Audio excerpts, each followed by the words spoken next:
It is a brand new edition of Village Vice, and as you can see, that is not Zach Blackerby. That's right. Taylor rejoins the show. It is, I think, the second time that you've been with us, right? I think so. The first time I had a little bit of a struggle technology-wise, which I'm trying to avoid today. But yeah, I think it's my second appearance. I'm excited to be All right. back. Well, 30 seconds in, we're good. So we just need to like another 40 different 30-second increments will get And us we'll be where fine. it'll get us where we need to go. All right. Since we last talked, you've had a couple of exciting things. We're going to talk about Uncorked here in a little while, but before we get there, Auburn football has made some moves in the transfer portal. What was your expectation for Auburn's record before, let's say, a day during spring practice, before this portal period? What was your outlook on Auburn's record? So my problem is that as a fan, I want to say that we're going to win every game, no matter how unrealistic it is. It's hard for me to look at the schedule and say that's a loss because I feel like I'm going to speak that into existence. But realistically speaking, I mean, there are games like the Georgia game that that's going to be a loss. I think before a day, I would say 8 or 9 wins, which is probably me being very hopeful because I'm counting a few games that Auburn, the 5 games that I can't remember who put out the early lines, but Auburn was an underdog in all 5 of the games. Yeah. But I think that we can win games that we're not supposed to win. And the guys on the next round, Dunaway, Lance, and Brown, they told me from the day that Hugh Freeze got hired, they said he'll win games that he's not supposed to win, but he'll also lose games that he's not supposed to lose. But I think 8 or 9 wins. That was a very long-winded answer, but I think that might be a little higher than most people are thinking. Well, first, there's a lot to take off of that. First of all, it's a perfectly timed answer. Don't worry about that.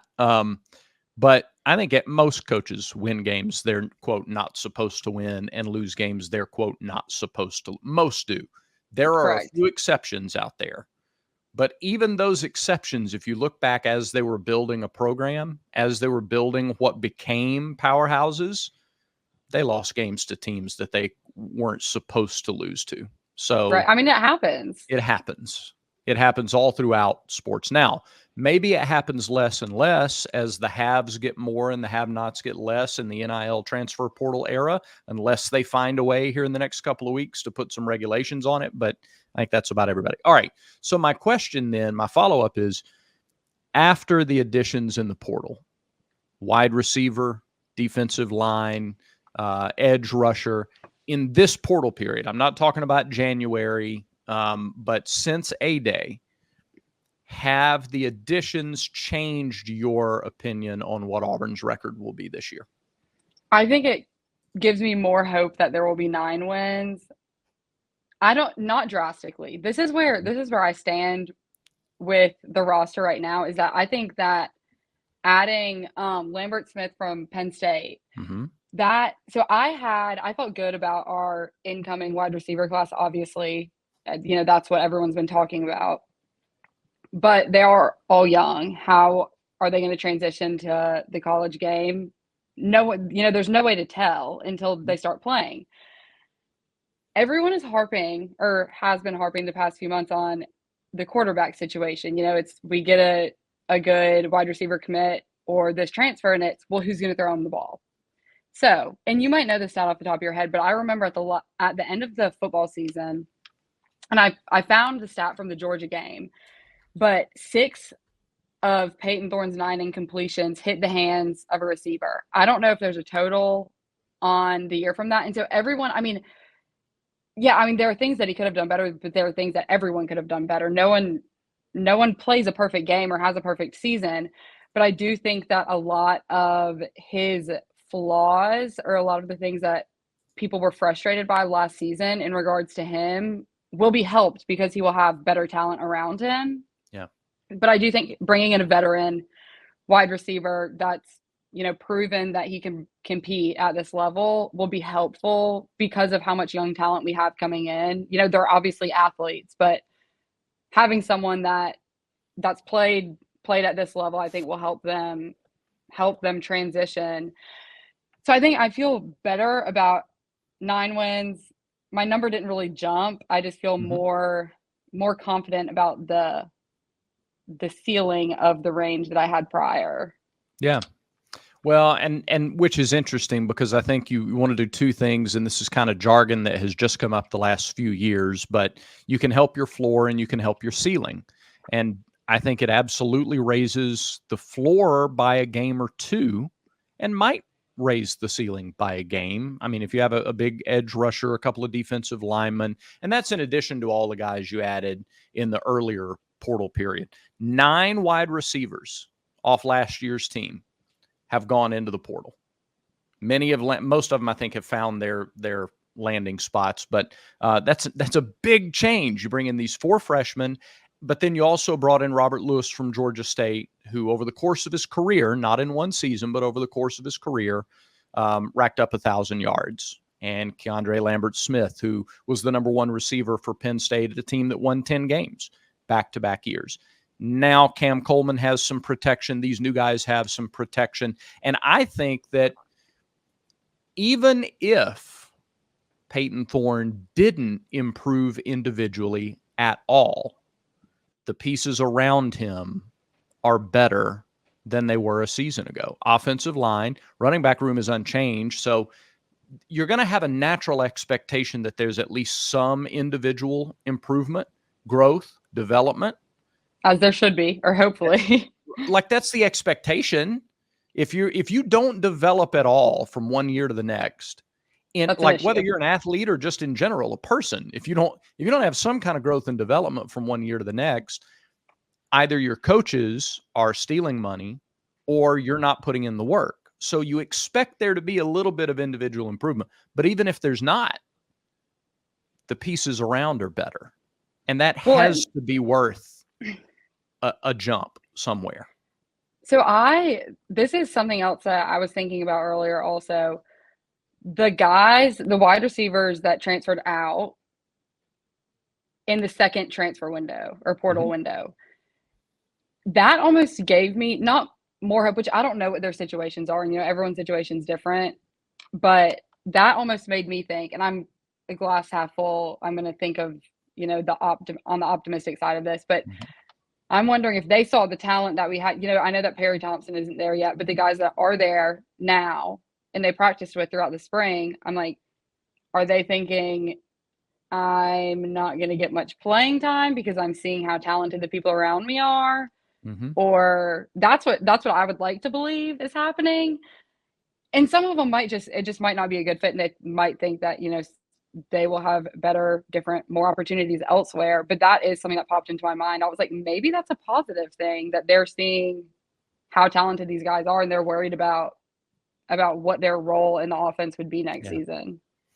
Yeah, I think that's logical. And when you look at where guys have gone in the portal too, I think that's an indicator that their playing time would be greater at their new spot than it would have been at Auburn. Jay Fair landed at USC. Javarius Johnson landed at UCF. Those are power conference teams. UCF is Big 12 now. That's a power conference team. USC is USC. The others, though, and this is not taking shots at them. This is just where Amari Kelly is going to play at Middle Tennessee and Malcolm Johnson Jr. at Bowling Green and Jair Shorter at Memphis.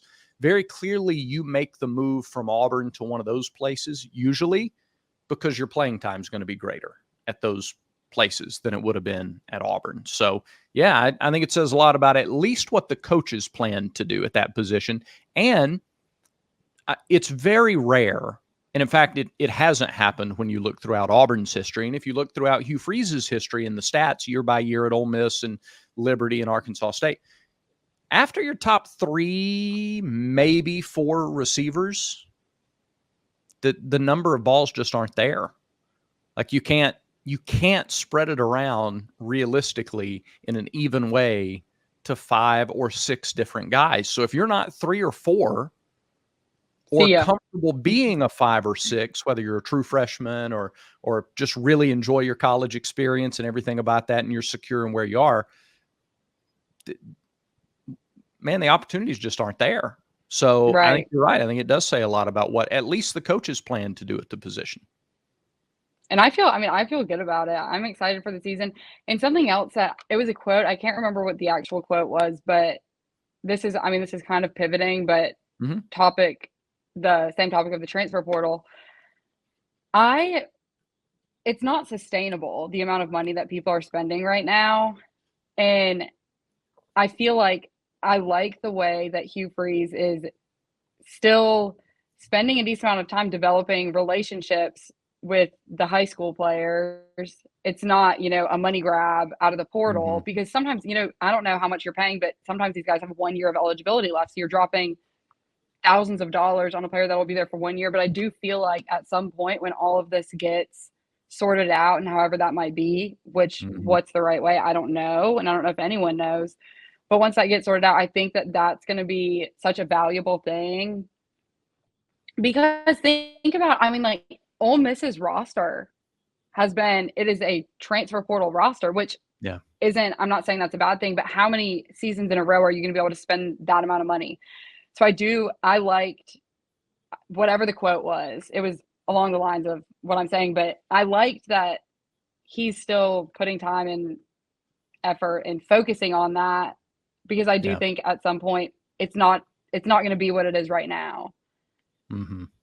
Yeah, no, I think there's going to be some regulations, some stipulations soon because there have to be. It's spinning out of control too much. And yeah, Zach and I talked a couple of weeks ago about the 22 starters on the field for Auburn on August 31st. Probably half of them, if not more, will be transfer additions, will be portal additions. Now, 2 years from now, you'd love for like 18 of the 22 to be guys that you recruit out of high school. And that way, you're only going to the portal for a few positional needs for whatever reason, injury or guys leaving because they're poached or what have you. I think the more success Auburn has, the more difficult it'll be to poach guys that are difference makers on the team. But if you need depth or what have you, and that frees you up, by the way, to make your your NIL packages per player more attractive. Because Right. if you need 6 guys instead of 16, now you can, those are a little bulkier. So yeah, I think that would be the goal. I think that's what he wants. I think in general, the fan base understands that it takes a couple of years to get there. If you look at Coach Freeze's record at Ole Miss, he increased by 1 win in year 2 over year 1, and then 1 more win in year 3. It was a steady increase until they got to 10 wins in 2015. So it was a steady build up to that 10-win season. And I think you're trying as best you can to do the same thing in this portal transfer era. Well, and that's something that I think social media, which it's a great thing, and it is what employs me. This Yeah. my entire job, but that's also their fans. I'm an unrealistic fan. I'm one of them, but that's what makes it so hard too. It's you can't you have to have a realistic expectation. And at last Wednesday, I believe it was, when we were at the Regions Tradition, Lance asked Coach Freeze, what do you think a realistic expectation, or what are your expectations for the season? And he said, Mhm. I don't like making I can't remember again what the quote was, but he was basically like, I don't like to make unrealistic expectations because then it feels like, it's a steady growth. So I don't want to Yeah. say play in the national championship game to say that if I don't think that that's where our roster is going to be. And then people are coming back saying like, oh, well, you seem mighty confident in your team. And I'm like, Hmm. no, you don't. Like at some point you have to realize that he took over a complete disaster, and that's putting it nicely. Yeah. So it is going to take time, and I have a hard time reminding myself of that sometimes too. But it's like what you said, steady growth we should be happy with. Yeah. Yeah, that is realistic, and that's one of the things that we talk about. What we like about Coach Freeze is the fact that he's so candid and honest. And if he says something, that's the unfiltered view. It's not the shined, polished coach speak view. And I think when the roster gets to the point to where he feels like they can contend for a conference championship, playoff berth, national title on a yearly basis, he will say that. And until then, I think he's doing a pretty good job of defining what the coaching staff really feels like the level that they're at. So, all right, before we continue the conversation, Taylor, I got to talk about Roback for a second, if that's okay. Oh, absolutely. Yeah, I'm wearing my Roback gear today. I had lunch with a group of about 6, and like half the guys at the table were wearing Roback polos, each one a different design. And these things, it's hard. You have to remind yourself you're wearing a shirt. They're so lightweight that I think they look awfully good. They feel fantastic. And right now, if you will go to roback.com, that's RHOBACK, roback.com, and use our Village Vice code, which is Vice20. Vice20, they're going to give you 20% off your first order at roback.com. The other day, I put on one of the hoodies to do some stuff just around town, and I didn't want to take it off when it was bedtime. These things are so comfortable, you could sleep in them if you wanted to. So check them out for yourself. Roback.com. Get the 20% off your first order by using our code VICE20 at roback.com. It'll help the show when you do that too. Speaking of shows, Taylor, tell us a little bit as we go along about Uncorked, if you would. Yes, I would love to. So I started about, I don't even know how long ago. It's a time warp. I don't know what day it is. It's, every day's an adventure. But it's basically a umbrella of life. So I did a little bit of Auburn reaction at the end of basketball season, but I didn't start it until the very, very end. I do mailbags every week, and a new one's actually coming out today at 5:00. And then I'm leaving on Friday to go to Europe. So I will be vlogging all of my trips. So it's basically just me rambling on a video and answering some questions, showing y'all where I'm traveling, and I am going to be adding some things when football season comes. Nice. You ever been to Europe before? I have. I've been to Italy 5 years ago, I think. I went up for my sister's graduation, and it was amazing. Yeah, that's cool. Okay. So check it out. Uncorked. Make sure you subscribe and follow the show and can interact as well. You can submit your questions, and Taylor will tell you how to do that on Uncorked. You can follow her on social media. Follow all the shows, by the way, as well. Just a little quick reminder. Basketball. Quick couple of thoughts on basketball. JP Pegues, the point guard addition, and a few guys left, a couple have come in. Your early, like way too early off-season thoughts on Auburn basketball next year. So this was actually one of my questions this week, and someone asked, who's going to have the better roster between Auburn and Alabama? And I said, well, that is a very loaded question, because better roster is on paper, what are the on threes of the world going to have the 2024 class ranked? Who's going to win the most games next season? Who's going to go further in the NCAA tournament? Like, there's a million different ways to answer that. I feel good because our strengths last year, Janai Broome, Dylan Cardwell obviously played a major role in the success, along with many others. Denver Jones looked so good at the end of the year.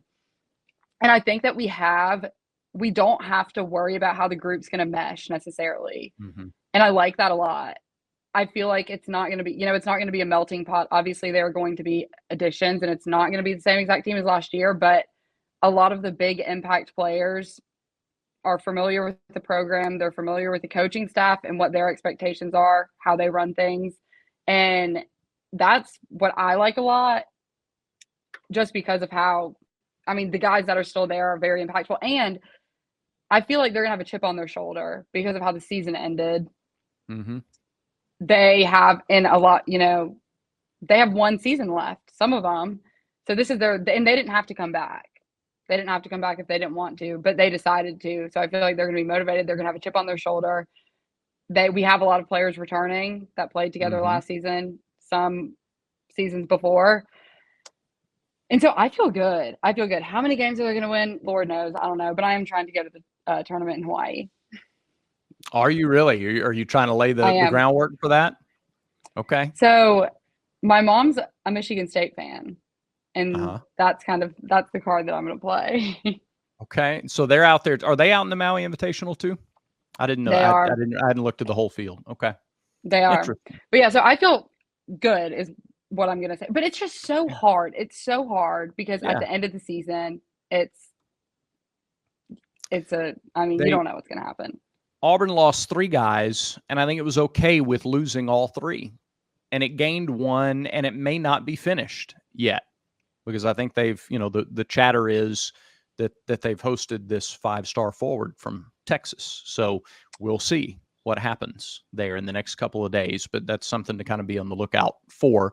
No, I like it a lot. And to your point, they don't have to do a lot of added chemistry work on this team because so many of these guys are just, they played together last year and they know the work that it takes.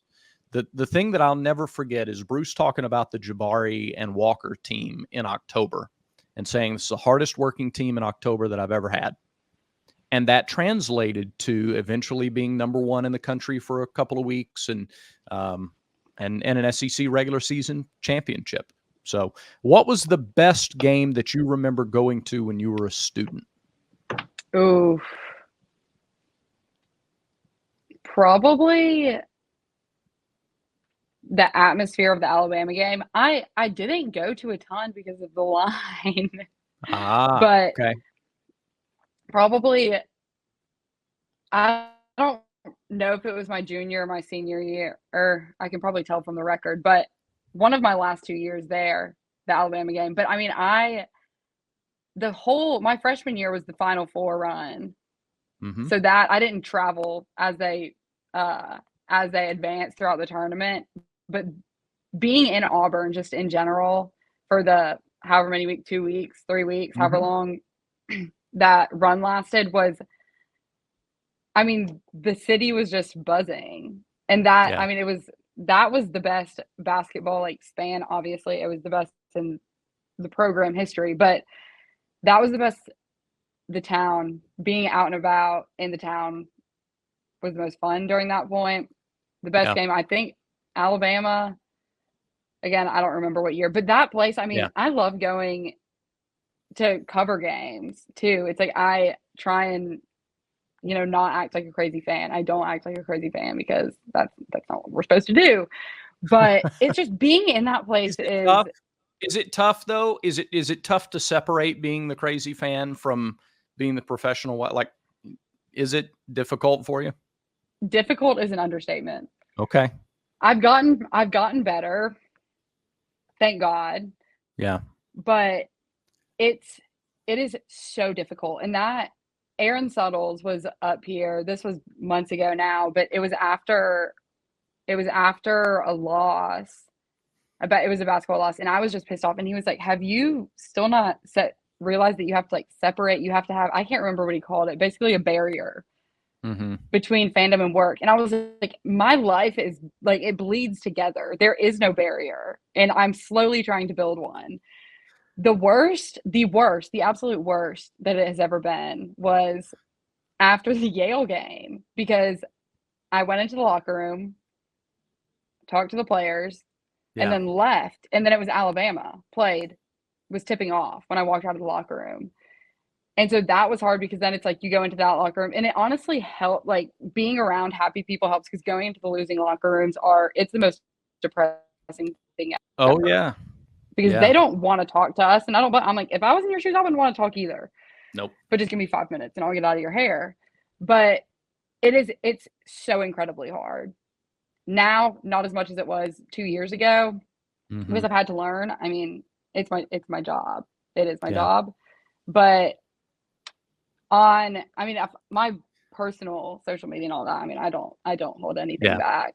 But work-wise, it's something that I've definitely had to get used to. I'll say that. Well, look, men's golf won its regional in Baton Rouge. Yale was a part of that regional too. Auburn finished 73 shots better than Yale, so I think we're even now. Take that. And then if there's anyone you should definitely listen to about separating fandom from professionalism, it's folks who cover Alabama for a living. No doubt. They're the absolute best. Totally listen to Alabama folks on separating those two. Okay. I think that about does it for today's show. Taylor Korn, thank you so much for being a part. If people aren't familiar, they should be, because we're part of the same work family, but tell folks how they can follow you and keep up with you. So you can follow my work-wise accounts at Next Round Live on all social media platforms. Then my personal Twitter is Taylor Korn, KORNTNR. Instagram is just Taylor Korn. My Twitter, I got kicked off of Twitter, so I had to make a new username. And obviously my name was taken by my old account. So Taylor Korn TNR on Twitter, and then at Next Round Live for all of the show content. You got kicked off? Yeah, and it sucks because it was right after I started working. So I had to as I was starting my job, which Twitter I obviously use a lot, I had to completely remake a whole new Twitter. What did you do? I don't even know what I did. I don't know. Oh. And I haven't been able to get an answer either. My account was just suspended and I couldn't get back into it. So that was a little bump in the road.